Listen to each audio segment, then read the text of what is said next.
Revelation 3807.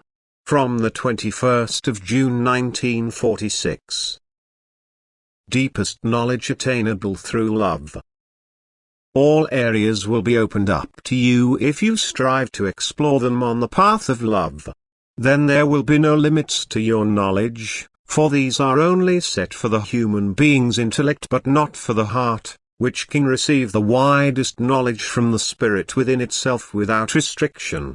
For this is the sign of perfection, that it is unlimited. Therefore, if the Spirit from God is active in you, His activity must also be unlimited as soon as you yourselves have removed the obstacles which make His activity impossible. And nothing is alien to the Spirit from God. He controls all areas, and thus the human being penetrates the deepest knowledge through his spirit as soon as he has shaped himself through love into a receptacle for the Divine Spirit.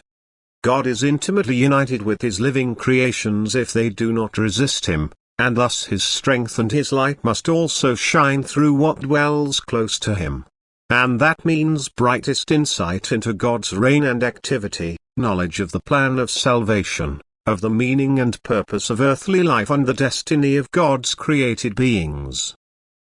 And if the human being is informed of this by the Divine Spirit, every other connection will also be clear to him, his knowledge will expand in every direction, there will be no more darkness, no more ignorance for him, and through his will he will become free from the bondage of the one who is to blame for all darkness of spirit.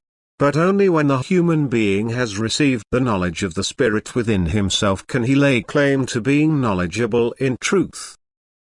Worldly knowledge can indeed also be acquired by the human being through study or supply from outside, but this knowledge is irrelevant for eternity, for it disappears with the moment of death and does not follow the soul into the spiritual kingdom. Only spiritual knowledge is valuable, which has little bearing on earthly things but concerns the spiritual world and is therefore everlasting. And this knowledge can only be attained on the path of love if it is to correspond to truth and promote the soul's ascent development.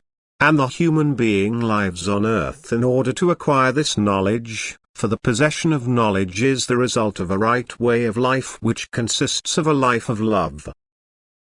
God's love constantly seeks to impart a rich treasure of knowledge to people by instructing people Himself through His right servants on earth. And His word will always preach love first, it will point people to the path of love, so that the human being will then also attain wisdom from God. For to be instructed in truth is the most precious thing for people as long as they live on earth. For then they will also recognize their destiny, they will recognize God's greater than great love and try to conform to it. But only pure truth achieves the state of realization, and therefore only pure truth leads to God, who is truth Himself. Truth, love and God are one. Where love is, God Himself will act as a teacher and introduce people to truth. Where truth is, God Himself will act as a teacher and introduce people to truth. Where truth is, God is recognized as the eternal love and union with Him is sought, and striving for Him leads to perfection, which is the goal of every being that emerged from God in all perfection and became imperfect through its own will. Therefore, awaken the Spirit within you through love and you will be able to penetrate the deepest depths of divine wisdom, as God has promised you. Amen.